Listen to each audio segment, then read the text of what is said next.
Oke, selamat malam. Jumpa kembali dengan saya Eka Purnama di channel Solusi Pajak Indo yang juga akan disiarkan di channel YouTube Pajak Smart nanti. Sebelum kita mulai lebih lanjut, saya mau disclaimer terlebih dahulu bahwa apa yang saya sampaikan di sini adalah pendapat pribadi saya, bukan ajakan atau anjuran, bukanlah sebuah kajian akademis. Tidak dapat dibuktikan kebenarannya dan belum tentu juga sesuai dengan peraturan perpajakan yang berlaku, bukanlah saran profesional seorang konsultan pajak. Teman-teman tidak boleh menggunakan video ini sebagai pedoman satu-satunya untuk melaksanakan kewajiban perpajakan teman-teman. Kalau teman-teman memiliki permasalahan perpajakan, teman-teman bisa konsultasikan dengan konsultan pajak teman-teman atau dengan AR teman-teman di kantor pelayanan pajak tempat teman-teman terdaftar. Dan jika ingin berkonsultasi lebih mendetail tentang permasalahan perpajakan ini, juga bisa menghubungi saya di www.lembagabantuanpajak.com. Saya ada di trainer A04. Baik, kita akan mulai malam hari ini. Jadi ada banyak hal yang menjadi sorotan berita pada minggu ini, yaitu yang salah satunya yaitu mengenai aturan faktur pajak baru sesuai Per 11 PJ 2022. Nah, ini perubahannya tuh di mana saja ini. Nah, jadi sebenarnya perubahan ini lebih ke wajib pajak yang melakukan pemusatan PPN. Ya, wajib pajak yang melakukan pemusatan PPN. Jadi bagi teman-teman sekalian mungkin yang merupakan PKP tapi tidak melakukan pemusatan PPN, itu tidak ada pengaruhnya. Pengaruhnya adalah apabila teman-teman bertransaksi dengan wajib pajak yang melakukan pemusatan PPN dan terdaftar di kantor pelayanan pajak di luar KPP Pratama ya. Jadi ada yang mungkin terdaftar di KPP Madya, KPP khusus atau KPP WP besar. Nah, apabila hal demikian terjadi, teman-teman bertransaksi dengan wajib pajak yang terdaftar di KPP yang tadi saya sebutkan, maka teman-teman harus memperhatikan pada saat membuat faktur pajak ya. Pada saat membuat faktur pajak, teman-teman harus perhatikan supaya tidak salah. Terutama di penulisan alamat. Jadi sederhananya Per 11 PJ 2022 ini mencoba mempersempit pemberlakuan pasal 6 Per 03 PJ tahun 2022. Jika dalam aturan lama ya Per 03 PJ 2022 itu aturan penulisan alamat yang dipusatkan pasal 6 itu tidak memandang lokasi cabang. Kini Per 11 garing PJ garing 2022 menegaskan bahwa ketentuan tersebut hanya berlaku di kawasan tertentu, ya seperti yang dijelaskan di atas. Jadi, lalu bagaimana penulisannya? Penulisannya ini mulai berlaku untuk faktur pajak yang diterbitkan 1 September ini ya, 1 September 2022. Jadi, untuk Agustus tetap mengikuti ketentuan di Per 03 PJ 2022. Perubahannya adalah ketentuan pencantuman nomor pokok wajib pajak dan alamat pengusaha kena pajak pembeli dalam faktur pajak. Jadi kalau kita bertransaksi dengan lawan transaksi, kita sebagai PKP kita harus menanyakan nih, mereka ada pemusatan PPN nggak? Mereka terdaftar di KPP mana? Biasanya bisa minta di kartu NPWP-nya, itu kan bisa tercantum itu, dia terdaftar di KPP mana. Nama dan NPWP PKP pembeli yang dicantumkan dalam faktur pajak adalah nama dan NPWP tempat dilakukan pemusatan PPN terutang.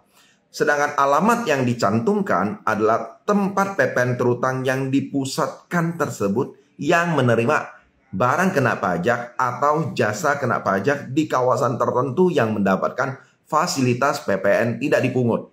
Ya, jadi perubahannya di sana. Nah, kawasan tertentu yang mendapat fasilitas PPN atau PPNBM tidak dipungut, itu contohnya di mana? Contoh adalah kawasan penimbunan berikat, kawasan ekonomi khusus, kawasan tertentu lain di dalam daerah pabean yang mendapat fasilitas tersebut. Ya, oke.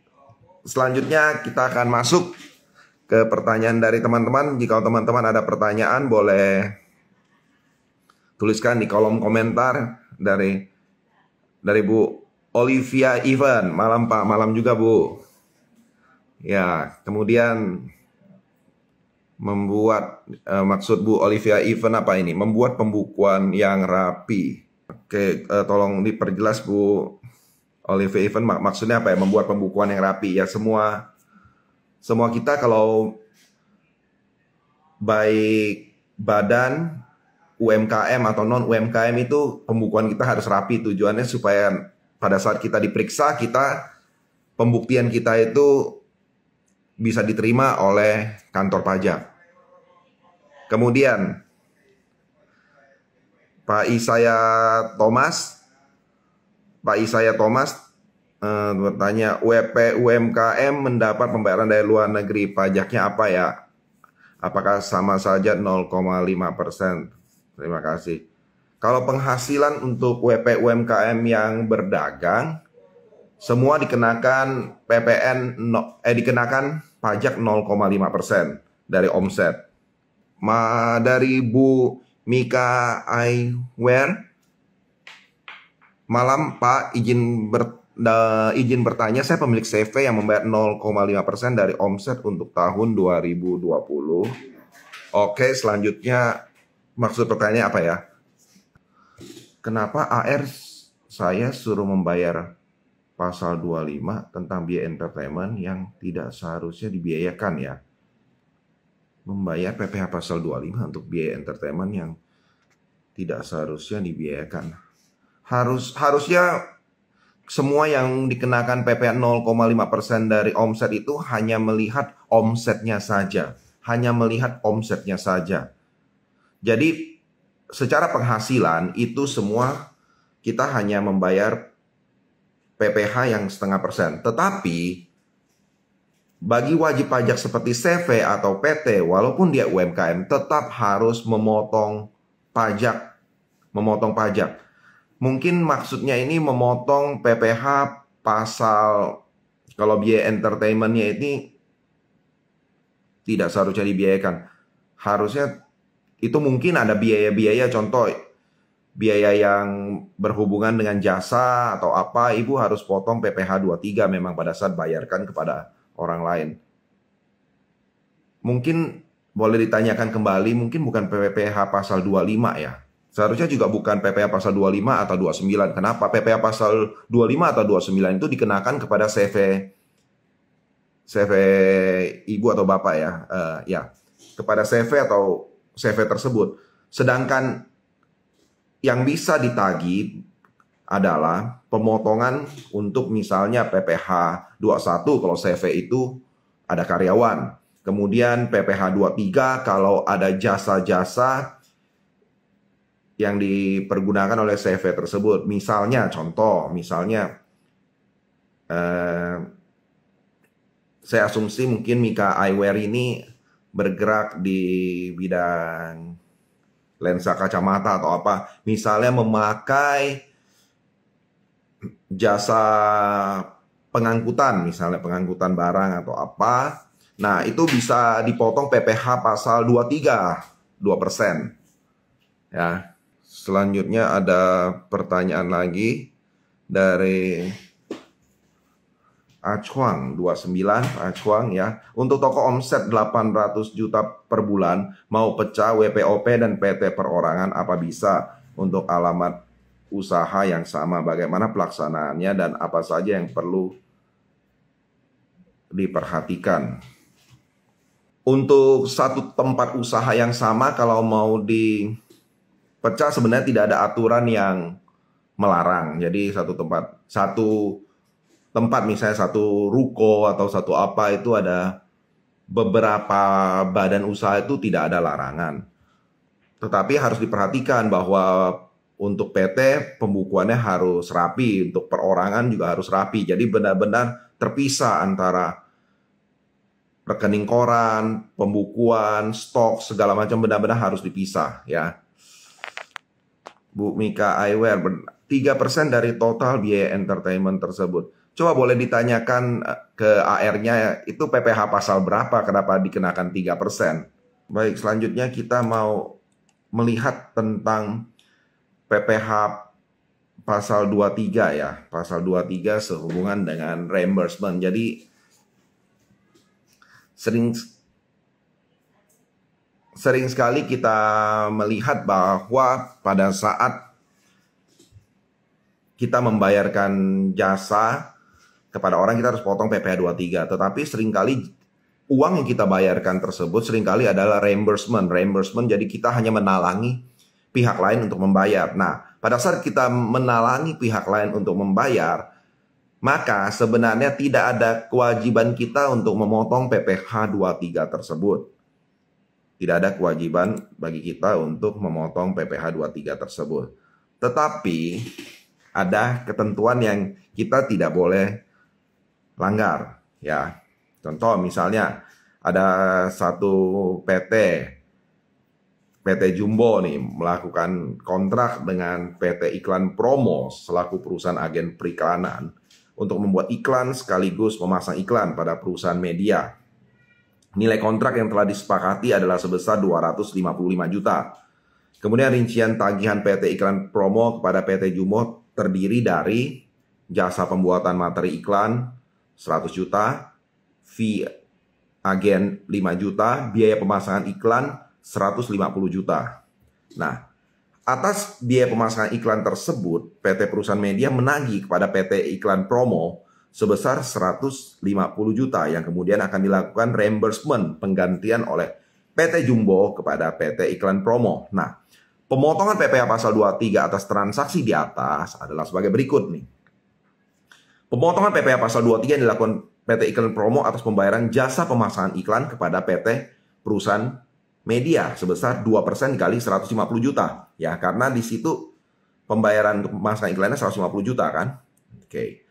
Kemudian, pemotongan PPh pasal 23 yang dilakukan PT Jumbo atas pembayaran jasa pembuatan materi iklan dan keagenan kepada PT Iklan Promo adalah untuk jasa pembuatan materi iklan sebesar 2% kali 100 juta sama dengan 2 juta, dan untuk jasa keagenan sebesar 2% kali 5 juta sebesar 100 ribu. Nah, tetapi itu harus jelas ini bahwa tagihan PT perusahaan media itu, jadi pihak-pihak yang menganggap itu sebagai reimbursement, tagihannya tidak boleh atas nama kita. Kalau kita mau anggap itu sebagai reimbursement, tagihan tidak boleh atas nama kita. Jadi kita ini hanya mewakili pihak lain untuk membayar saja. Itu boleh. Dan itu tidak boleh dibiayakan juga di kita. Faktur pajak tidak boleh diterbitkan atas nama kita. Ya. Jadi kita harus perhatikan itu. Jadi di situ itu jelas dikatakan bahwa ini bisa dibaca di PMK 141 ya, PMK 141 tahun 2015. Kalau kita melakukan segala contoh misalnya yang paling banyak ada reimbursement ini sebenarnya adalah perusahaan yang bergerak di freight forwarding ya, biasanya. Karena kegiatan usaha yang dilakukan itu untuk mewakili kepentingan pemilik untuk mengurus semua atau sebagian kegiatan yang diperlukan bagi terlaksananya pengiriman dan penerimaan barang melalui transportasi baik darat, laut, dan udara.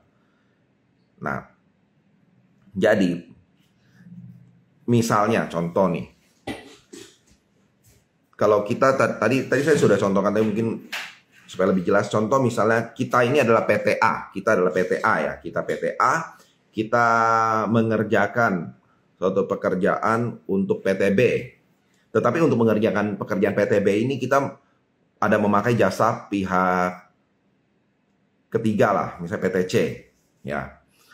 Nah, tapi PTC ini pada saat mengerjakan pekerjaan ini, dia tidak buat faktur atas nama kita, atas nama PTA.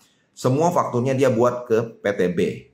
Sehingga pembayaran kita ke PTC ini adalah sistemnya reimbursement. Kenapa? Nanti PTC akan mengirim invoice tagihan dan faktur pajak atas nama PTB sebagai pembeli atau pemakai jasa. Itu dititipkan ke kita untuk ditagih nih. Kita akan tagih ke PTB hal ini. Sehingga pada saat kita tagih ke PT B tersebut, PT B hanya memotong 2% atas tagihan kita yang benar-benar tagihan kita ke PT B, bukan tagihan titipan dari PT C kepada kita untuk kita tagihan kepada PT B. Jadi itu sistem reimbursement. Kemudian kalau namanya sistem reimbursement, tagihan PT C tersebut di PT A tidak boleh kita catat sebagai biaya atau beban ya. Kemudian faktur pajaknya tidak boleh kita kreditkan. Kalau namanya atas nama PT B pasti nggak bisa kita kreditkan. Dan faktur pajak tidak boleh juga diterbitkan atas nama kita sebagai PT A. Itu persyaratannya ya. Oke, kita lanjut ke pertanyaan dari Bu Mika Eyewear ya. Bukannya masih bayar PPh 0,5% dari bruto tanpa harus ngitung biaya-biaya tersebut. Benar. Memang kalau UMKM itu tidak bayar yang lain-lain lagi selama masih berlaku ketentuannya. Contoh kalau PT kan terakhir di 2020 ya. CV di 2021. Nah, benar mulai 2022 ini sudah tidak berlaku yang PPh 0,5%. Ini harus coba ditanyakan kenapa ke AR-nya. Kenapa disuruh membayar atas PPh 25? Seharusnya, tapi kalau misalnya ibu atau bapak ya, ada teman-teman ada bayar. Dari Bu Mika ini ada bayar misalnya, contoh gaji, komisi. Nah itu memang harus potong. Harus potong PPh 21 kalau ke perorangan. Kalau ke badan harus potong PPh pasal 23. Pak Acuang ya. Acuang 29. Untuk toko yang omset 800 juta tadi pecah WPOP dan PT perorangan. Apa nota penjualan ada 2 ya? Atau bisa 1? Harus 2. Tidak boleh 1. Ya kan nomor seri. Pisahkan itu benar-benar pisah. Tidak boleh digabung, rekening tidak boleh gabung, pencatatan, stok semua harus dipisah. Karena itu 2 entitas yang terpisah. Ya. Tidak boleh digabung, Untuk Acuang boleh coba konsultasikan ke konsultan pajaknya untuk lebih jelas. Atau bisa juga hubungi saya di www.lembagabantuanpajak.com. Kemudian pertanyaan dari Liliana Yulianto. Bu Liliana Yulianto, selamat malam Pak, izin bertanya. Saya ingin dapat pajak final lagi. Kalau membuat CV baru dengan nama direktur yang sama dengan CV sebelumnya, plus minusnya apa saja? Terima kasih Pak. Tidak ada masalah. Boleh buat badan baru. Ibu boleh buat sebanyak yang ibu mau buat, tidak ada larangan ya, dan itu. Tapi kan berarti ibu repot kan? CV lama kan tetap harus berjalan. Pembukuan, pelaporan pajak semua tetap berjalan. Ya, jadi ibu sebelumnya laporan pajak 1 CV, sekarang jadi harus lapor untuk 2 CV, begitu saja. Kalau ibu ajukan penutupan, akan ada pemeriksaan. Baik, sekarang juga yang lagi rame itu tentang penghasilan yang tidak kena pajak ya. Penghasilan yang tidak kena pajak. Apa saja penghasilan yang tidak kena pajak. Jadi di pajak penghasilan kita itu ada kategori penghasilan yang tidak kena pajak. Jadi misalnya kita dapat itu kita tidak perlu bayar pajak. Nah, contohnya yang tidak bayar pajak itu warisan tidak bayar pajak, bukan penghasilan kena pajak. Hibah tapi harus garis keturunan lurus 1 derajat ya. Tidak bisa, jadi kalau hibah itu harus hanya untuk garis keturunan lurus. Tidak bisa untuk yang bukan anak kandung atau apa begitu. Kemudian yang bebas pajak lagi adalah kalau misalnya teman-teman sekalian ada mendapatkan ganti rugi karena proyek strategis pemerintah. Contoh untuk pembangunan tol, ada yang kena gusur kemudian diganti oleh pemerintah. Nah, itu bebas pajak, tidak dipotong PPh itu. Penggantiannya full diterima. Oke. Baik, lanjut ke pertanyaan dulu dari Ibu Liliana kembali. Maksud saya yang CV lamanya ditutup. Oh, Boleh, boleh. CV lama boleh ditutup, tetapi perhatikan baik-baik. Perhatikan baik-baik karena pada saat penutupan itu akan ada pemeriksaan. Untuk hal ini sebaiknya konsultasikan dahulu dengan konsultan pajak karena banyak segi aspek yang harus diperhatikan sebelum mengajukan penutupan. Harus dilihat untung ruginya. Ya Bu Mika Eyewear lagi, untuk gaji semua masih di bawah PTKP, tidak kena PPh pasal 21, AR malah nyari poin pasal lain soal biaya entertainment. Biaya entertainment itu dibayarkan kepada siapa Bu? Oke, ada satu lagi yang perlu teman-teman perhatikan itu tentang SKB PPHTB ya. Jadi waktu kita menerima waris, itu kan kita harus balik nama lewat notaris ya, untuk bisa rumah. Nah, SKB PPHTB itu terbit jika objek warisan sudah dilaporkan di dalam SPT tahunan. Ya. Jadi Direktorat Jenderal Pajak tuh kembali menegaskan ketentuan mengenai pengenaan PPh atas pengalihan hak atas tanah dan bangunan. Ini PPHTB ya. Pengecualian terhadap pengenaan PPHTB ini atas warisan bisa dikecualikan dari pajak jika wajib pajak ahli waris memiliki surat keterangan bebas SKB itu, PPHTB. Terus permohonan memperoleh SKB PPHTB diajukan oleh ahli waris atas pengalihan hak atas tanah atau bangunan tersebut karena warisan, maka itu persyaratannya yang mau diwariskan itu harus sudah masuk di SPT yang mewariskan. Yang kata lain harus sudah punya NPWP lah yang mewariskan. Ya, dari Bu Mika Eyewear, terima kasih atas penjelasannya. Ya sama-sama Bu. Itu coba ditanyakan ke AR-nya kenapa entertainment kena 3%, kenapa gitu. Mungkin AR-nya melihat dari si penerima entertainment itu. Ya, kemudian kita juga mau lihat mengenai relaksasi sanksi pada Undang-Undang Cipta Kerja yang mendorong kepatuhan sukarela wajib pajak. Jadi Direktorat Jenderal Pajak menyebut relaksasi sanksi melalui Undang-Undang 11 tahun 2020 tentang Cipta Kerja telah efektif mendorong kepatuhan sukarela wajib pajak. Ya. Jadi Direktur Peraturan Perpajakan 1 Hestu Yoga Saksama mengatakan pemerintah dan DPR melalui Undang-Undang Cipta Kerja mengatur penurunan sanksi bagi wajib pajak yang ingin membetulkan kesalahannya secara mandiri. Menurutnya ketentuan itu telah membuat wajib pajak langsung mengakui kesalahan dan membayar denda agar tidak diperiksa Fiskus dengan menurunkan sanksi pidananya ketika mau mengajukan penghentian penyidikan. Ini yang kami katakan mendorong kepatuhan sukarela dari para wajib pajak dalam sosialisasi Undang-Undang Cipta Kerja klaster perpajakan. Ya.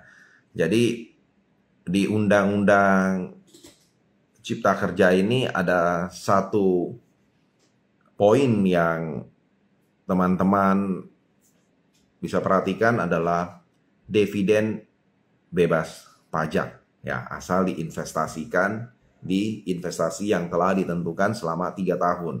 Ya, jadi bagi teman-teman yang selama ini mungkin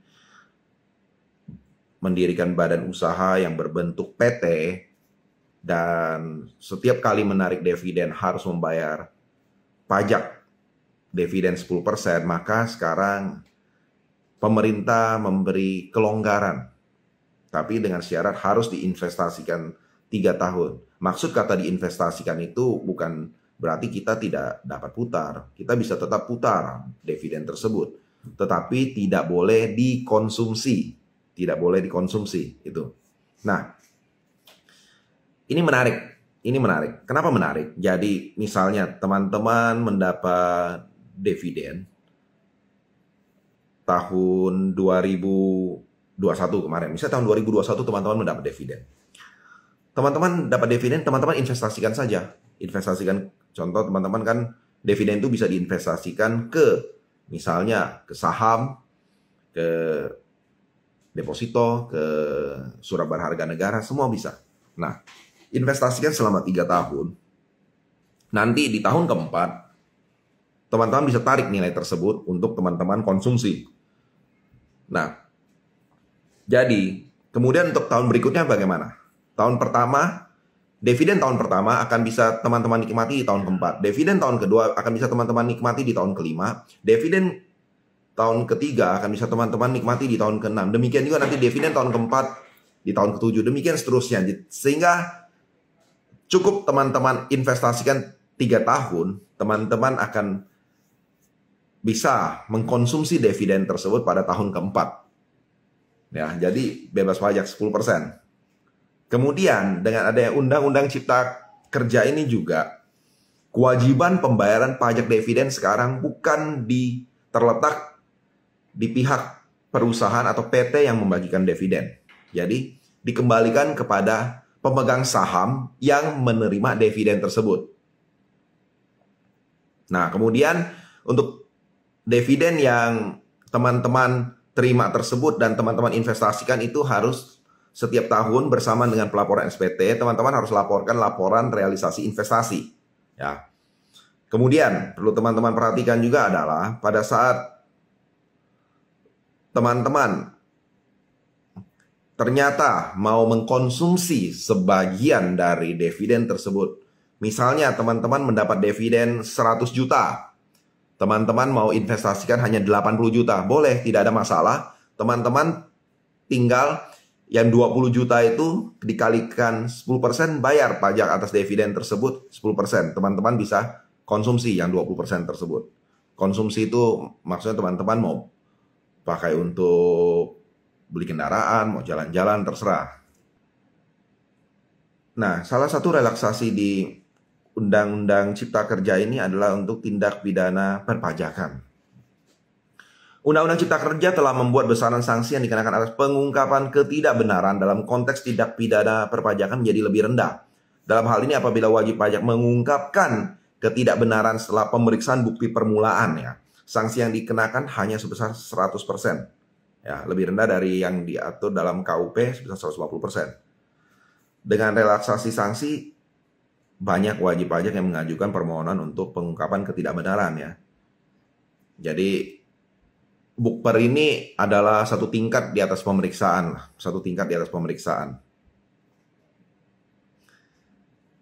Kalau teman-teman mau lebih jelas tentang apa itu bukper, kenapa bisa kena bukper, bisa tonton di video YouTube saya di channel Pajak Smart. Di sana dijelaskan tentang bagaimana bukper dan bagaimana mekanismenya.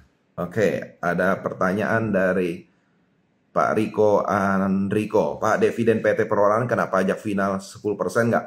Untuk PT perorangan sampai sekarang belum ada aturan yang mengaturnya. Jadi tunggu peraturannya saja. Ya.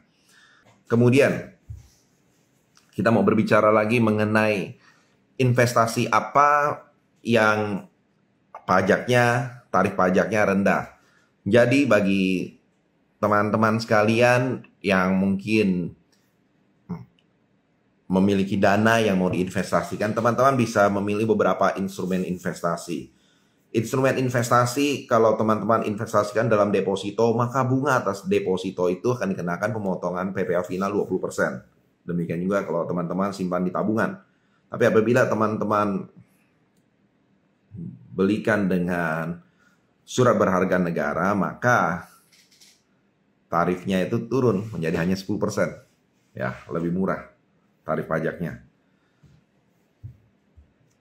Ya, ada pertanyaan lagi dari Pak Chuang. Untuk pecah omset toko baiknya ke WPOP 2 orang atau satu WPOP 1 badan, apa plus minusnya?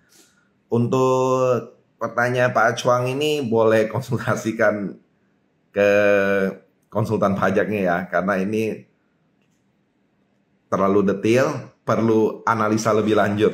Ya, tidak bisa disampaikan di live Instagram ini karena juga nanti mungkin bisa misinterpretasi. Ya, dari Pak Acuang, ya investasi saham ya Pak, bagus, pajak final. Benar sekali Pak, kalau investasi di saham itu pajaknya final 0,1%. Sangat rendah. Jadi Kalau misalnya itu tidak ada lagi yang namanya, contoh misalnya investasi awalnya 1 miliar berkembang menjadi 10 miliar, pada saat dijual kan 10 miliar dikali 0,1%, sudah selesai, tidak akan ditanyakan kenapa bisa meningkat 9 miliar hanya bayar pajak sedikit, tidak akan ditanyakan, asal simpan bukti-buktinya untuk membuktikan bahwa itu adalah hasil gain dari saham. Oke, Pak Riko Andriko. Pertanyaan lagi, Pak, maaf ini pertanyaan agak panjang. Misal PTA total saham 30 juta dipegang sama OP. Terus semua saham dijual kepada OP yang lain dengan harga 500 juta. Berarti ada profit 470 juta. Itu pajaknya dibayar oleh siapa? Yang menjual, yang membayar menjual. Semua yang membayar adalah yang menjual. Jadi untuk pengalihan saham itu ada namanya PPH, pengalihan saham ya, pemindahan. Dan kalau di luar bursa itu ada dikenakan PPH 0,5% ya. 0,5% atas nilai transaksi tersebut. Ini PT-nya belum ini ya, bukan PT yang listing di bursa ya. Kalau PT yang belum listing di bursa itu maka kena ini ya, capital gain dari PPH normal ya. Karena itu termasuk keuntungan atas sama, jadi dianggap sama seperti keuntungan kita mengalihkan harta-harta lainnya. Kemudian di laporan neraca modal jadi 500. Tidak bisa Pak, tidak bisa jadi 500. Karena kan itu yang menerima adalah tetap modalnya itu adalah 30 bukan 500. 500 berarti uang yang 470 itu harus masuk ke kas perusahaan, harus masuk ke neraca perusahaan, bukan diterima oleh si pemegang saham sebelumnya. Tidak bisa. Coba ini nanti boleh dikonsultasikan ke konsultan pajaknya ya. Jadi harus diperhatikan bahwa pada saat transaksi jual beli saham itu kan ada namanya nilai nominal ya. Kemudian kita juga ada nilai yang kita bayarkan. Nah, yang dibayarkan itu kan bukan menjadi milik dari perusahaan. Itu adalah milik si pemegang saham. Jadi kita harus bedakan antara pemegang saham dan perusahaan. Ya, jadi yang menjadi milik pemegang saham tidak boleh dicatat oleh perusahaan. Itu yang sisa lebihnya itu kan milik si pemegang saham, bukan milik perusahaan. Ya, ada pertanyaan lagi Pak Cuang. Hasil investasi di obligasi, deposito, reksadana, saham itu nggak masuk perhitungan pemasukan WPOP ya Pak. Dia terpisah dari omset toko yang nggak iya, tidak. Itu omset UMKM 4,8 itu adalah dari transaksi penjualan ya, penjualan biasa yang tiap bulan dilaporkan omsetnya. Sedangkan kalau hasil investasi itu tidak, itu terpisah. Kenapa yang menjual PT, yang terima uang memang PT atau siapa? Bapak kalau mau tanya hal-hal seperti ini sebaiknya jangan tanya ke Kering Pajak, karena ini bisa konsultasikan ke AR di KPP, karena kadang-kadang lewat Kering Pajak itu kadang-kadang bisa kurang jelas, mungkin dia bisa salah menangkap maksud pertanyaan Bapak. Tidak bisa menjual saham karena PT bukan merupakan pemilik saham itu, kecuali pemegang saham di PT tersebut adalah PT juga. Kan PT itu bisa dimiliki sahamnya oleh perorangan atau PT lain. Nah, ini yang menjual siapa? Kalau PT menjual sahamnya sendiri itu tidak bisa, karena PT itu adalah PT, pemegang saham adalah pemegang saham. Pak, kalau ada uang tunai hasil usaha tahun 2021 belum dimasukkan ke laporan SPT April 2022, itu bagaimana baiknya? Kalau memang itu ketinggalan masuk, bisa lakukan pembetulan SPT. Pembetulan SPT, masukkan uang tunai tersebut kalau memang berasal dari penghasilan yang telah dibayar pajaknya. Atau bisa konsultasikan lah ini ke konsultan pajak Pak Acuang. Oke, dari Pak Acuang berarti tambah bayar untuk bulanannya ya. Ya, kalau memang itu pembayaran, jadi tinggal dihitung saja apakah penghasilan itu sudah dibayarkan pajaknya apa belum. Kalau penghasilannya sudah dibayarkan pajaknya, tinggal masukkan saja. Kalau memang penghasilan tersebut belum dibayarkan pajaknya, bisa dibayarkan kekurangannya. Terima kasih Pak masukannya, sehat selalu juga Pak Cuang. Terima kasih. Pas final dari Pak Wendy Taurus, pas final berapa persen ya? Pas final 12,5% untuk WP yang UMKM ya. Tapi itu hanya berlaku untuk harta yang belum dilaporkan di tax amnesty. Ya, untuk yang 2016 sampai 2020 belum ada ketentuannya. Ini hanya untuk harta yang 2015 dan sebelumnya yang belum dilaporkan. Dari Bu Lucy Chen, malam Pak, kalau jual aset perusahaan ke pemegang saham harus buat invoice dan PPN keluarannya kah? Kalau perusahaannya PT-nya adalah PKP maka harus buat, tetap mau dijual kepada siapapun itu tetap harus terbitkan PPN-nya. Oke, pertanyaan lagi Pak Isaya Thomas. Pak, PT per orang ketentuannya 1 tahun hanya boleh buat satu. Ya benar, hanya boleh buat satu. Kalau saya buat di Agustus 2022, berikutnya saya boleh buka satu lagi di Januari 2023 atau Agustus 2023. Nah, ini perhitungannya belum jelas ini. Apakah dia itu bukanya itu 2022 dari Agustus ke Agustus atau bisa di Januari. Nanti boleh dicoba saja Pak, coba buka di Januari 2023. Kalau bisa berarti bisa. Dan dari Celibet, ya kalau mau tanya untuk WPOP habis 7 tahun 0,5% UMKM, jadi kena pajak progresif 30% ya.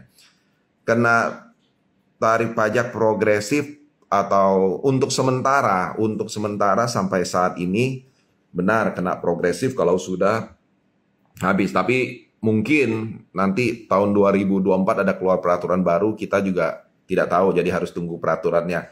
Untuk saat ini memang, jadi nanti kena tarif yang 5, 15, 25, 30, 35. Ya, jadi bukan 30%, jadi ada lapisan-lapisan tarifnya. Tapi ya bolehlah dianggap kena 30% karena yang kena 5% itu cuma 60 juta, kemudian sampai 250 juta kena 15, 250 juta sampai 500 juta itu kena 25, kemudian dari 500 sampai 5 miliar kena 30%. Ya berarti hampir sebagian besar mungkin akan kena di tarif yang 30%. Ada pertanyaan dari Pak Ferik Chan. Malam Pak, kalau WPOP UMKM di samping pekerjaan tetap ada jual sapi, hasil keuangan sapi tersebut dilaporkan di SPT dalam bentuk apa dan bayar pajaknya gimana? Kalau misalnya omsetnya masih di bawah 4,8, boleh laporkan sebagai penghasilan UMKM, bayar 0,5%. Pak Isaya Thomas bertanya, Pak itu satu nama atau satu NPWP ya? Kalau nama, saya mungkin bisa coba pakai nama istri. Ini pertanyaannya apa ya? Untuk ini saya belum pernah coba Pak Isaya. Mungkin Bapak boleh coba misalnya satu PT perorangan pakai nama Bapak, satu PT perorangan pakai nama istrinya. Kalau bisa keluar berarti tidak masalah. Dari Bu Lucy Chen ada pertanyaan, Pak, jika ada cash salah satu pemegang saham sudah keluar dan sudah dibagi dividen tahun lalu. Sudah keluar, berarti sudah tidak menjadi pemegang saham, sudah dibagi dividen tahun lalu. Namun ada komisi atas proyek berjalan yang akan dibagi di tahun ini, dipotong PPh apa ya? PPh 21. Kalau perorangan ya benar dipotong PPh 21 atas komisi tersebut. Jadi harus perhatikan antara dividen dan juga PPh 21 adalah perbedaannya di pajak dividen dan pajak PPh 21 itu apa. Kalau perusahaan mencatat itu sebagai PPh 21, maka itu bisa menjadi beban bagi perusahaan. Itu akan mengurangi PPh 25, PPh 2 SPT di SPT badan tahunan itu di PPh 29-nya nanti itu akan menjadi biaya yang mengurangi pajak terhutang. Tapi kalau dibagikan sebagai dividen itu bukan biaya bagi perusahaan tersebut. Biar murah supaya nggak progresif pakai cara apa? Bisa pakai buat PT perorangan atau Misalnya kalau usahanya mau diwariskan, diturunkan kepada anaknya juga bisa. Anaknya bisa buat NPWP kan, mulai berusaha. Oke, dari Pak Felix Chan. Terima kasih Pak atas tunjuknya. Salam sehat selalu. Terima kasih juga, salam sehat selalu Pak Felix. Pak Isaya Thomas, terima kasih. Singkat dan jelas, terima kasih. Terima kasih juga Pak Isaya Thomas. Ya, untuk Selibet, terima kasih. Makasih Pak Eka, terima kasih juga. Baik, kita akan lihat. Tadi ada pertanyaan juga tentang keuntungan ya. Keuntungan itu keuntungan karena transaksi penjualan saham atau apa. Itu satu hal yang harus kita perhatikan adalah kita harus bedakan yang menjual itu siapa, yang mendapat penghasilan itu siapa. Kalau misalnya yang menjual adalah pemegang saham bukan perusahaan, bukan badan. Pemegang saham adalah pemegang saham. Itulah kenapa ada yang namanya penarikan dividen. Karena selama dananya belum ditarik keluar sebagai dividen, maka itu masih menjadi milik, dicatat di neraca perusahaan. Dan itu merupakan bagian dari komponen modal. Tetapi apabila sudah ditarik keluar, maka itu akan mengurangi laba ditahan di perusahaan. Sehingga harus diperhatikan dengan jelas pada saat kita mencatat sesuatu itu. Jangan sampai salah catat. Ya. Kalau misalnya nilai nominal saham itu 10 juta,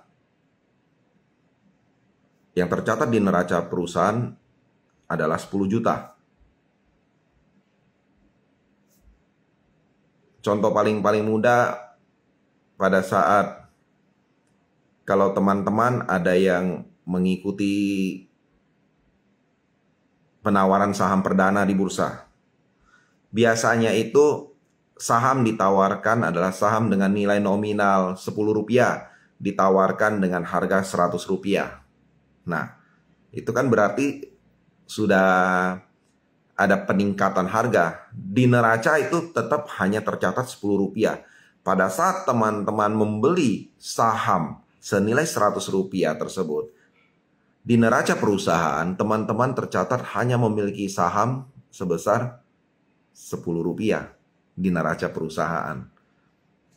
Lalu sisa dananya kemana? Sisa dananya akan menjadi milik dari pemegang saham lama yang menjual kepemilikannya melalui bursa efek itu. Kalau menurut saya untuk pertanyaan Pak Riko tadi itu, PTA total saham 30 juta dipegang sama OP. Terus semua saham dijual kepada OP yang lain dengan harga 500 juta. Berarti di sini jelas bahwa saham sebesar 30 juta itu dijual kepada pemegang saham baru senilai 500 juta. Berarti yang menerima 500 juta adalah pemegang saham yang lama. Sehingga yang kekayaannya bertambah adalah pemegang saham yang lama, bukan PT-nya. Profit 470 juta, benar. Yang membayar pajaknya siapa? Yang membayar pajaknya adalah yang mendapat peningkatan kemampuan ekonomis. Oke. Kemudian di laporan neraca modal jadi 500 juta. Kenapa modal bisa jadi 500 juta? Coba tanyakan kepada bagian pembukuan, accountingnya atau itu. Bagaimana dia bisa mencatat neraca modalnya itu jadi 500 juta. Kalau modalnya naik menjadi 500 juta dari semula 30 juta, berarti ada dua kemungkinan. Ada perubahan modal.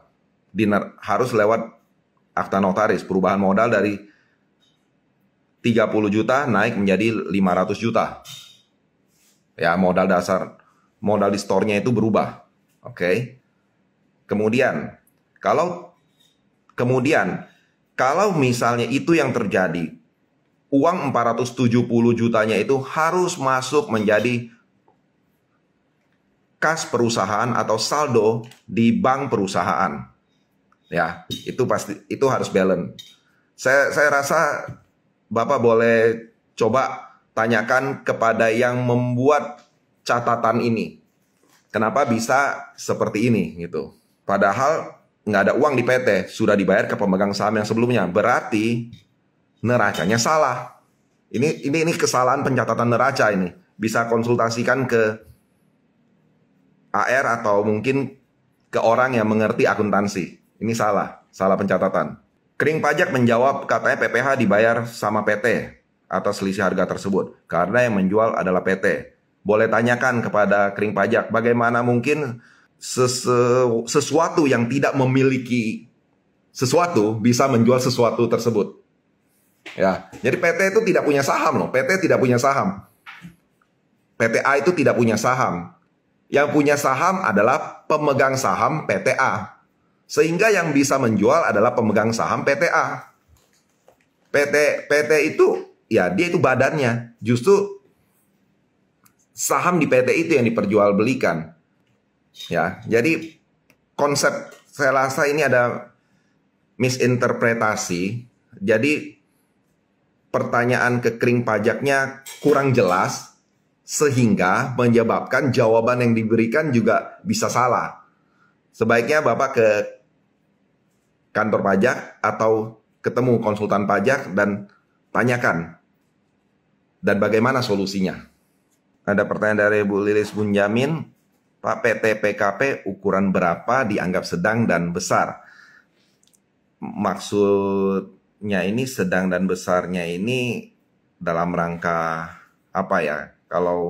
Karena masing-masing aturan itu berbeda-beda ya. Masing-masing misalnya dari Menkumham dengan di pajak itu beda. Nah, tapi kita bicara mengenai tarif pajaknya saja ya.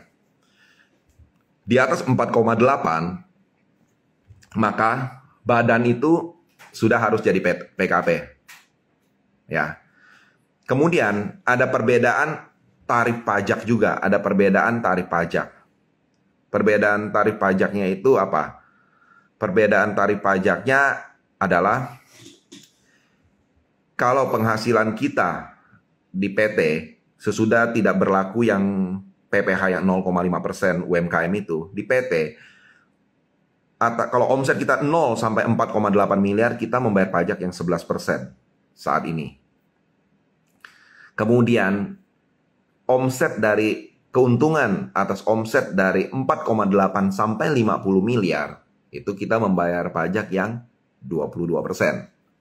Tetapi seandainya PT kita itu omsetnya sudah di atas 50 miliar, maka tidak ada lagi pajak yang 11% atas semua keuntungan dikalikan dengan 22%. Seperti demikian Bu Lilis ya.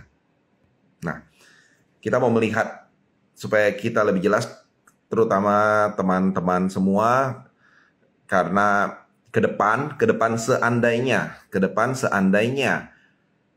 PPh untuk wajib pajak OP UMKM itu sudah tidak membayar 0,5 lagi, teman-teman sekalian boleh pikirkan untuk mendirikan badan usaha PT. Kenapa? Karena kalau sudah tidak pakai tarif PPh final 0,5%, tarif PPh perorangan itu akan lebih tinggi daripada PT. Oke, ada pertanyaan lagi dari Pak Isaya Thomas, ada wacana, Pak, pernah ada wacana menurunkan batas PKP dari 4,8 miliar ke 600 juta ya. Apakah ada perkembangan kabar tersebut? Semoga tidak jadi ya. Sampai sekarang belum ada kabar beritanya lagi. Ada pertanyaan dari Ibu Lucy Chan. Pak, dokumen PIB impor yang diterima perusahaan dari forwarder, apakah wajib laporan PPh 22 masanya ya? Kalau PIB itu kan sudah dilaporkan ya, sudah bayar lewat bea cukai segala macam, itu tinggal nanti di akhir tahun itu sebagai kredit pajak saja, Bu. Kan Ibu buat di PIB itu kan langsung sudah ada kan, ada PPN, ada bea masuk, ada PPN, ada PP 22. Ibu bayarkan sesuai itu kan dari e-billing Direktorat Jenderal Bea dan Cukai. Dari Bu Lilis Benjamin, oke, terima kasih Pak, terima kasih juga Bu Lilis. Oke, kita akan lihat objek pajak yang menjadi objek pajak penghasilan itu apa. Di ketentuan undang-undang PPH dikatakan bahwa yang menjadi objek pajak adalah penghasilan, yaitu setiap tambahan kemampuan ekonomis yang diterima atau diperoleh wajib pajak, baik yang berasal dari Indonesia maupun luar Indonesia, yang dapat dipakai untuk konsumsi dan untuk menambah kekayaan wajib pajak yang bersangkutan dengan nama dan dalam bentuk apapun, termasuk satu, penggantian atau imbalan berkenaan dengan pekerjaan atau jasa yang diterima, termasuk gaji, upah, tunjangan, honorarium, komisi, bonus, gratifikasi, uang pensiun, atau imbalan dalam bentuk lainnya, kecuali ditentukan lain dalam undang-undang ini. Kemudian hadiah dari undian atau pekerjaan atau kegiatan dan penghargaan. Jadi hadiah ya juga harus dikenakan pajak, itu objek pajak juga. Laba usaha, ya, kita sudah tahu kalau memakai pembukuan, maka laba usaha kita itu dikenakan pajak. Kemudian keuntungan karena penjualan atau karena pengalihan harta, termasuk keuntungan karena pengalihan harta kepada perseroan, persekutuan, dan badan lainnya sebagai pengganti saham atau penyertaan modal. Nah ini misalnya contoh sistem in-bank ya. Misalnya harga pasar tanah atau ruko itu misalnya 1 miliar. 1 miliar. Kita masukkan ke in-bank ke perusahaan, kemudian kita dapat saham dari perusahaan itu contohnya 1,2 miliar. Ya. 1,2 miliar. Ada keuntungan 200 juta kan? Kita waktu menyetorkan modal itu. Nah, 200 juta ini merupakan keuntungan yang akan dianggap menambah kemampuan ekonomis kita dan itu akan dikenakan pajak. Jadi, setoran modal tidak selamanya tidak kena pajak. Setoran modal tidak kena pajak kalau misalnya setoran dalam bentuk tunai yang nilainya sama. Contoh kita setor 100 juta dicatat di modal saham juga 100 juta. Nah itu tidak ada pajaknya. Tapi kalau ada selisih nilai itu kita akan dikenakan pajak. Kemudian keuntungan karena pengalian harta kepada pemegang saham, sekutu atau anggota yang diperoleh perseroan, persekutuan atau badan lainnya. Ini kebalikan dari tadi. Kalau tadi kita menyetorkan aset secara in-bank ke perusahaan, nah itu selisihnya kita bayar pajak. Ini kebalikannya. Contoh misalnya perusahaan ada mobil kemudian dijual ke pemegang saham. Mobilnya sudah disusutkan. Kemudian misalnya nilai bukunya tinggal 80 juta. Di pembukuan tinggal 80 juta nih. Dijual ke pemegang saham contohnya 100 juta. Ada keuntungan 200 juta. Keuntungan 20 juta. Nah 20 juta inilah yang harus bayar pajak. Nah ini yang bayar pajak siapa? Lihat siapa yang bertambah kemampuan ekonomisnya. Yang bertambah kemampuan ekonomisnya adalah si perseroannya, PT-nya kan. PT-nya dari dulu di pembukuannya cuma ada aset dengan nilai buku 80 juta, akhirnya dia naik kan, naik menjadi sekarang dapat uang masuk 100 juta kan, berarti dia ada tambah 20 juta. Kemampuan ekonomis dari si perusahaan itu bertambah. Nah, itu yang harus bayar pajak adalah perusahaannya. Kemudian keuntungan karena likuidasi, penggabungan, peleburan, pemekaran, pemecahan, pengambil alihan usaha atau reorganisasi dengan nama dan bentuk apapun. Jadi kalau misalnya ada merger atau segala macam, kemudian ada saham satu perusahaan yang dinilai lebih daripada nilai yang tercatat di pembukuan perusahaan itu, maka selisihnya itu juga merupakan keuntungan yang harus dibayar. Nah, keuntungan karena pengalihan harta berupa hibah, bantuan, sumbangan, kecuali yang diberikan kepada keluarga saudara dalam garis keturunan lurus. Nah, ini juga ya, ini saya rasa jelas. Keuntungan karena penjualan atau pengalihan sebagian atau seluruh hak penambangan, tanda turut serta ya.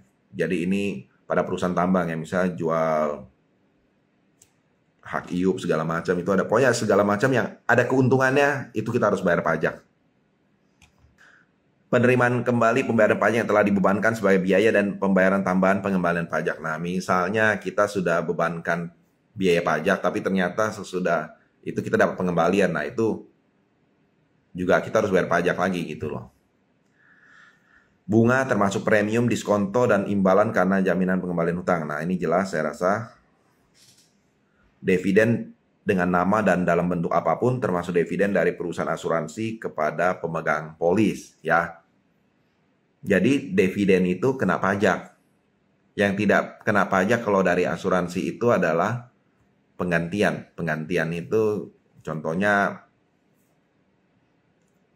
misalnya ada yang masuk rumah sakit di cover, dapat penggantian senilai biaya yang dikeluarkan di rumah sakit itu. Nah, itu bukan merupakan penghasilan itu.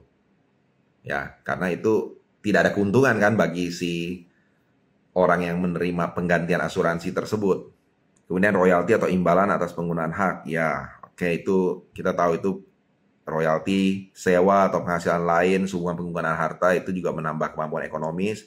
Penerimaan atau perolehan pembayaran berkala itu juga sama. Keuntungan karena pembebasan utang itu juga sama. Jadi kalau kita ada nih contohnya di neraca kita ada catat hutang, tapi ternyata kita dibebaskan lah atau perusahaannya kita mau hapus hutang itu dari neraca kita karena misalnya kita sudah tidak perlu bayar lagi ke orang tersebut. Nah, itu akan dianggap menambah kemampuan ekonomis kita. Jadi kita harus bayar pajaknya.